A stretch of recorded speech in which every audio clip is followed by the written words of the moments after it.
The Last Professional, A Story of the River of Steel by Ed Davis, read by the author.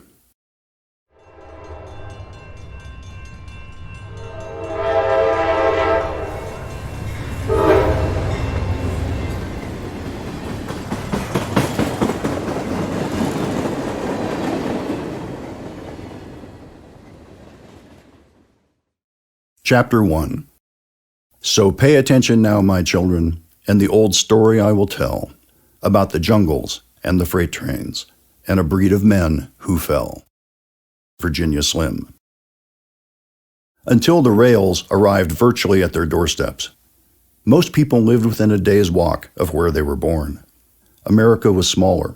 Horizons meant something. The span of a life was measured out in strides. A desire for more, a restlessness of the soul, always lay in wait.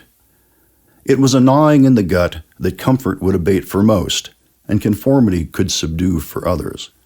Yet in the hearts of some, the compulsion to wander was so irresistible that they had no choice but to follow. On horseback, on a raft, or on the last of their shoe leather, they would eventually leave everything they knew, seek solace in movement, and go in search of themselves. These pilgrims, who longed for a different path, found that a river of steel had burst to life at their feet. Surging from the midst of the sprawling cities to the smallest hamlets, its tributaries traversed defiant mountain ranges, spanned impossibly vast prairies, and linked the remotest reaches of the country as they had never been linked before. Hobos these pilgrims were called, phantoms of the road, and except to one another, they had no names.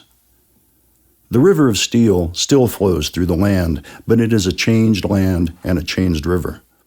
Its tributaries no longer reach into every corner. Its currents are no longer inviting. The hobos that once were are no more, having caught the westbound long ago. At the time of this tale, late in the last century, their golden age was a distant memory, their legacy known to but a dwindling few.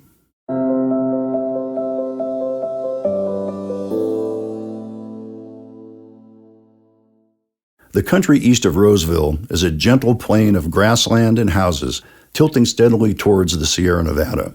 It's a gradual climb that an automobile wouldn't notice, but the eastbound freight labored at it, all 6 power units throwing thick black smoke into the afternoon sky. In their boxcar, Lyndon and the Duke stood like sailors on a rolling deck, hands clasped at their backs, feet wide apart for balance, faces thrust forward into the wind. Their car was like an oven from a day's worth of sun, so they pushed back both doors to catch a cooling breeze. On either side, the great brown landscape peeled by. Hills sloped into the long valley. Palisades defined the hollows of the grasslands. The open doors framed the passing scenery like a movie screen, a private showing just for them. Lyndon remembered his first time on a train, 15 years earlier, when he was only 11. It was summer and dry, and the hot metal side of the boxcar stung his hand. Inside, the car smelled of grain and warm wood. He remembered the pasture behind his house in Auburn, Washington, and the railroad tracks just beyond the back fence line, a line he knew he should never cross. He remembered the trains he often saw there. He'd learned to read the names on the cars, and he'd said their numbers aloud. Occasionally, the trains stopped. He'd see men riding in the cars. Sometimes he'd lean across that fence and talk to them. Sometimes he'd cross it. When the trains pulled away, the men would wave, and he'd shout back, his chest tight, when they were gone. His father was gone. "He's not dead, just gone," his mother would say, until he stopped asking. Lyndon remembered them fighting, remembered hiding in the darkest corner of the chicken coop until it was over, until his mom would bring him in for the night. When his dad left, the fighting ceased, and they were alone. The train Lyndon would never forget stopped behind his house the summer after 6th grade. Since then, everything around him had changed.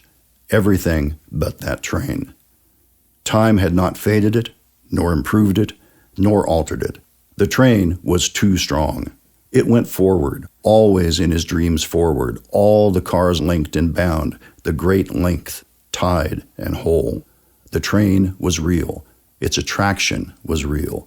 It had been calling him across all his days. His favorite tramp was on it, one he had talked to many times. He told the man how much he missed his father. The man listened and seemed to understand.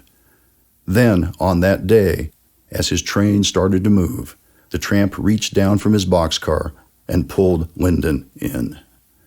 He could remember exactly what he felt at that instant: surprise, fear, excitement, hope. Maybe the tramp was taking him to find his father. The tramp was just taking him.